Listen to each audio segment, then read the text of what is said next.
में गए वही ने छूट रही है सारी उम्र। और कितनी अम्मा के पीछे जा चुके हो, पेट में कोई गिनती है क्या?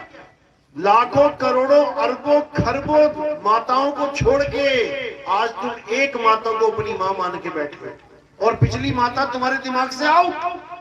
यही माया है। अगर वो सारी अम्मा आ जाए ना और कहे तू हमारे बिटवा आजा मेरे पास, तुम ये संन्यास आज ही ले लोगे कि भैया हमें नहीं चाहिए। शुकदेव का नाम सुना है? शुकदेव मां के गर्भ में 12 साल बिताए उसने। 12 साल तक भक्ति करता रहा, बैकुंठ तक पहुंच गया। बैकुंठ से निकाल दिया, नहीं भाई तुम्हारी एंट्री नहीं, तुमने गुरु धारण नहीं किया, गुरु धारण करो जाके। केवल गुरु धारण करके ही यहां तक पहुंचा जा सकता है।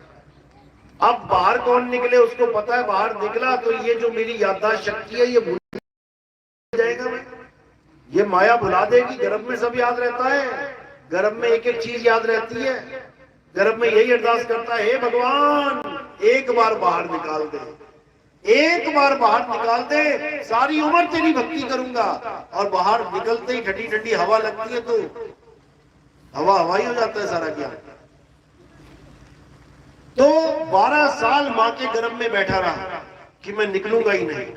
तो कहते हैं ब्रह्मा विष्णु महेश जी प्रकट हुए और कहते सुखदेव तेरे कारण तेरी मां का बुरा हाल है, चल बाहर निकल। वो कहता तुम केवल एक पल के लिए अपनी माया रोक दो, ये त्रिगुणी माया रोक दो, बस एक पल के लिए, मैं तब निकलूंगा। कहते हैं जैसी माया रोकी गर्भ से बाहर आया और जंगल की तरफ भागने लगा। और जो नाड़ुआ होता है वो पाइप लगी होती है मां के साथ बच्चे की, उसको अपने हाथ से तोड़ा और भागा जंगल की तरफ। अब माँ और बाप क्या कह रहे, अरे बेटा शक्ल तो दिखा जा। कहता कौन बेटा, किसका बेटा? अरे मूर्खों, कितनी बार तुम मेरे बेटे हो लिए, कितनी बार बेटा हो लिया।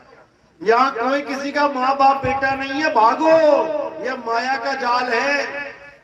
12 साल बिता के आ रहा हूं, मुझे पता है कौन मेरी माँ कौन मेरा बाप। लाखों करोड़ों अरबों माओं को छोड़ के आज मैं तेरे गर्भ में पड़ गया तो तू मेरी माँ बनी बैठी है।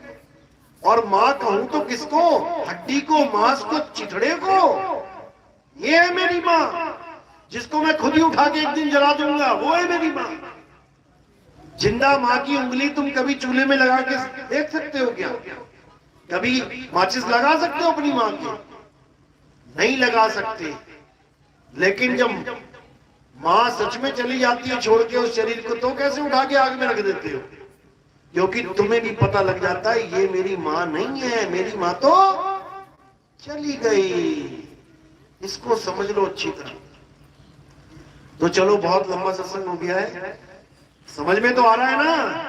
कोई दिक्कत तो नहीं किसी को? चलो खैर, अब आगे भी निकलना है हमने। हमारे सत्संग यूट्यूब पे आते हैं, कहत कबीर सुनो भाई साधु नितिन दास। आप अगर ये भी लिखेंगे नितिन दास के सत्संग तो आपको पूरा सीरियल से आ जाएगा। और अगर कोई नहीं ढूंढ पाता है तो मेरा नंबर है, लिख सकता है। अगर आप एंड्रॉइड फोन चलाते हैं, व्हाट्सएप चलाते हैं, तो आप व्हाट्सएप पे भी मुझे मैसेज कर सकते हैं कि मुझे सीरियल वाइज सत्संग भेज दो लाइन से, तो मैं सारे सत्संग लाइन से भेज दूंगा। मेरा नंबर है 9256111007 9256 यानी 9256 9211 तो सुना होगा आपने, 9211 हो जाना। तो मैं यहाँ पे 9211 करवाने आया हूँ सबको, लेकिन 9211 को तोड़ दिया है। 9256 5 और 6 11 9211 यहाँ से हो जाना है। यानी इस काल लोक से, मृत्यु के लोक से 9211 भाग जाना है यहाँ से, दोबारा किसी माँ के गर्भ में नहीं आना। उसके बाद 111 यानी एक पति, एक पिता और एक ही परमात्मा होता है। 111। उसके बाद 007 शून्य यानी कि काया शून्य और शून्य यानी कि ब्रह्मांड शून्य, यानी जो पिंडे सो ब्रह्मंडे, जिन खोजा तिन पाया। खोजना किसको है? 7 यानी सत। तो नंबर है 925611007007। तो इसी के साथ मैं सत्संग समाप्त करता हूं और आगे का जो प्रोग्राम आयोजित है वो आप बताएंगे। आयोजित है वो आप बताएंगे? तो एक जयकारा लगाएंगे मालिक के नाम पे। बोलिए सतगुरु बंदी छोड़ सतगुरु सत्य कबीर साहिब की सदा ही जय हो। सतनाम साहिब बंदगी। कोई नाम दीक्षा लेने वाले हैं जो बाहर से आए हैं?